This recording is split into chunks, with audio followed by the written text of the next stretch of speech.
So Russia is doomed, and there is nothing Vladimir Putin, the Kremlin, or really anybody can do to stop what is about to happen to Russia. A few weeks ago, Russia released its birth rate numbers for the first half of 2024, and Kremlin spokesperson Dmitry Peskov lamented how low they had gotten.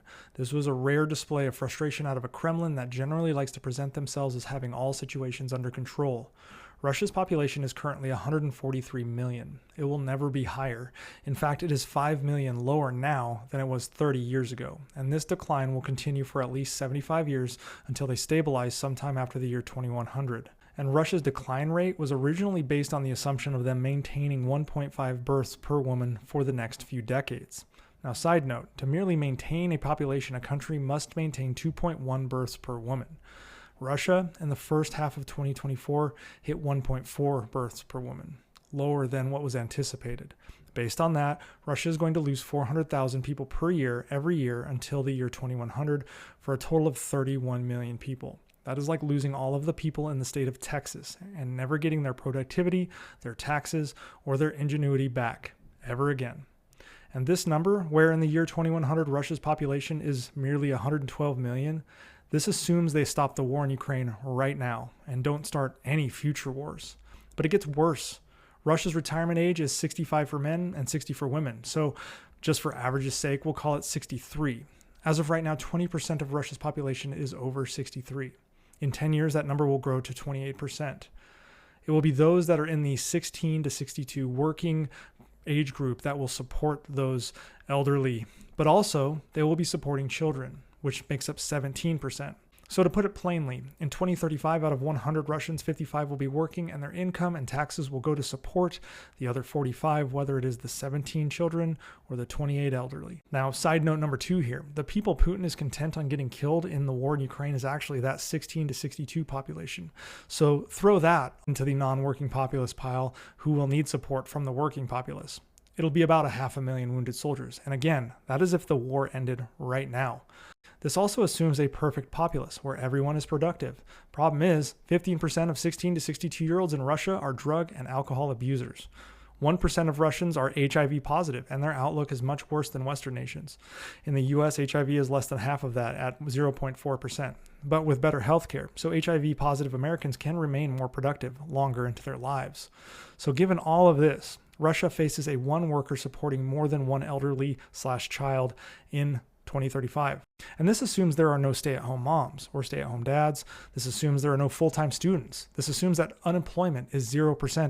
And even so, every single worker Russia will support at least one non-working Russia full-time.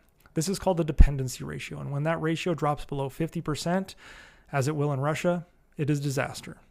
And this isn't in the distant future. This problem starts in 2 years and gets worse over the following 8 years. With fewer workers, Russia's GDP growth will likely stagnate or decline, as economic output is closely tied to the size of the labor force, even in modern countries with modern innovation.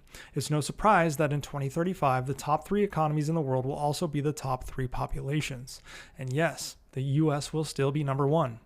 Businesses will clamor for labor, and that'll drive up wages, potentially leading to inflation, especially if productivity does not increase to offset the labor shortages, which it won't, because labor demand will be so massive that why would anyone want to work hard? You can get a job doing anything, and you'll get paid well to do it. This also means, why innovate? Military research and development will suffer. I mean, hell, military ranks themselves will suffer. And as their GDP drops below that of Spain's or becoming roughly the same size as Florida's, you will see Russia's influence disappear. And there is nothing they can do about it. So of course they invaded Ukraine now. They saw this coming. Russia's not stupid. And Putin needed 2 things. He needed a distraction in the present, and he needed a way to secure his legacy for the future before he is remembered as the president that ushered in Russia's doom. So I keep seeing some variant of this comment that the US is in the same boat as Russia because we aren't reaching the 2.1 replacement rate either. And while that is correct, our birth rate is currently sitting at 1.7 organically. And I say organically for a reason, but that 1.7 is still higher than the 1.4 Russia is experiencing.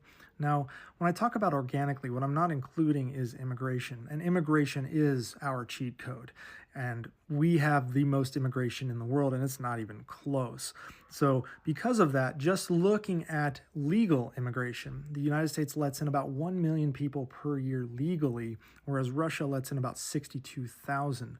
That alone means that the United States is far outpacing Russia in the capability to maintain some sort of demographic strength. When you look at Russia bringing in 62,000, it barely moves the needle to something like 1.42, 1.44, whereas legal immigration in the US actually moves the needle around 1 to 2 additional points. So we're looking at 1.8, 1.9. But what doesn't factor into that is illegal immigration, which absolutely pushes US well past the 2.1 required replacement rate, because most of those immigrants that are coming into the United States are younger and they do have children in the US. So when you look at population growth numbers through 2100, the US absolutely will grow by 20 to 30 million people through 2100, and we're talking somewhere in the realm of between 365 to 385 million people. In that same time, Russia will drop from 143 million to 112 million. So no, we are not the same, and we are not doomed like Russia is.